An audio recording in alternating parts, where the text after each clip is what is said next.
এই রেসিপিটি জানা থাকলে ভাতের মার আর কখনো ফেলে দিবেন না। মাত্র 1 কাপ আটা দিয়ে চাইলে আপনিও ঘরে এরকম মজার পাঁপড় তৈরি করে সবাইকে খাওয়াতে পারেন। মূল রেসিপিতে চলে আসলাম। প্রথমে এখানে ভাতের মার নিয়েছি। সবগুলো ভাতের মার আমার লাগবে না, যতটুকু লাগবে ততটুকু আমি নিয়েছি। তারপরে এখানে দিয়ে দিলাম 1 কাপ আটা, স্বাদ মতো লবণ। এবার এই আটাটা ভালোভাবে ভাতের মারের সাথে মিশিয়ে নিব, যেন কোনো দলা না থাকে।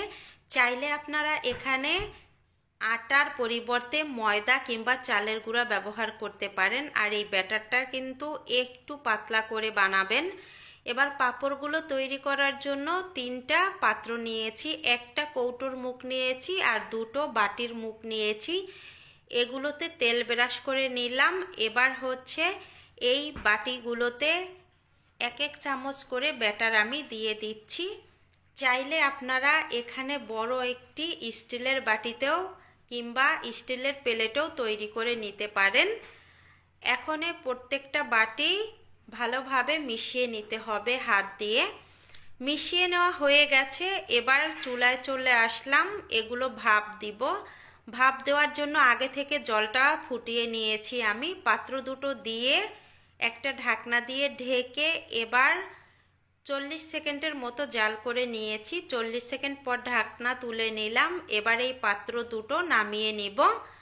নামিয়ে তারপরে একটু ঠান্ডা করে নিতে হবে, যেন আপনি হাত দিয়ে ধরতে পারেন। তারপরে চারপাশটা ছুরি দিয়ে ছাড়িয়ে নিয়ে হাত দিয়ে টান দিবেন। হাত দিয়ে টান দিলেই এই রুটিটা চলে আসবে।